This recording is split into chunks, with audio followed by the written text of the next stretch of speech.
Sadgurunath Maharaj Ki Jai, and welcome to Jagadambe Reads the Holy Books of India, Bhaktavijaya276.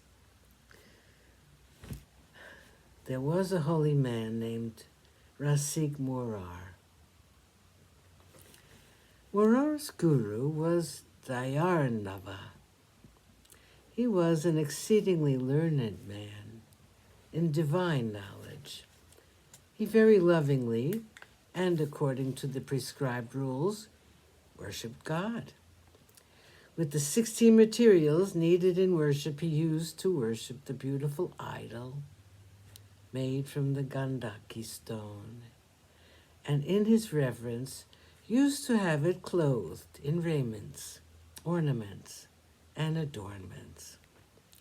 There was a king who came to the same temple to see and worship God. With great pleasure, he noticed the worship of Dayanarva, and then gave him the written deeds for the revenue of 4 villages. The king said to Dayanarva, "These villages have been given to you for the sake of helping you in your worship. Let all the revenue from these villages be used for the worship of sadhus and saints." Saying this, the king returned to his city, and Dayarnava was greatly surprised. He said to himself, "Sri Krishna has supplied me with all the means I have wished for." He was very happy over it and continued his worship of Hari. These rites lasted for many days, but suddenly a hindrance came in the way. A very wicked and sinful man came suddenly to the town. By giving money to the king's treasury, he got himself appointed as the leaseholder of all that country. And bringing a written document to that effect, he came to live in the city where the Vaishnava was. Hearing the Dayanarva's right to the revenue from these towns, that evil man confiscated them, just as the wicked man Duryodhana took away the kingdom from Dharma. People told him fully of the laws and the moral side of the case, but that evil-minded man would not listen to anyone.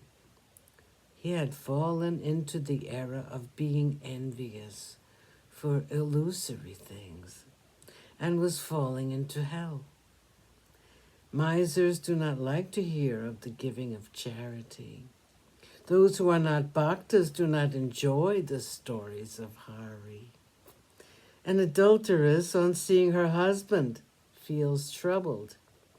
But that evil man would not listen to anything. He said, "Who was it that gave this useless deed to this Bairagi?"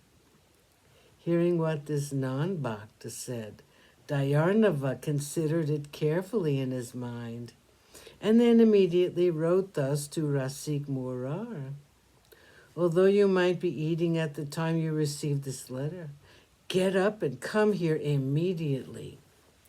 Having written this, the sadhu, the Sadguru, sat waiting for him. Now it happened that Rasik Murar was sitting in his house eating, when suddenly a man bringing a letter hurried to him. On seeing this man from his Sadguru, he felt supreme happiness, just as when upon a withering tree a cloud bursts and causes a heavy downfall of rain, or as when a mother sends an invitation to her daughter, who is living at her mother-in-law's, to come and visit her own home. It was in such a joyful manner that he asked the news of this man. He said to him, "What is the command of the Sadguru with which he sent you here?" The man then immediately took out the letter and placed it before him. Murar took the letter in his left hand and read it. Bowing to the command of his Sadguru, he quickly arose, although he was in the midst of eating, and without speaking to anyone, he started at once. Sadgurunath Maharaj Ki Jai. Thank you for coming. I hope you come again.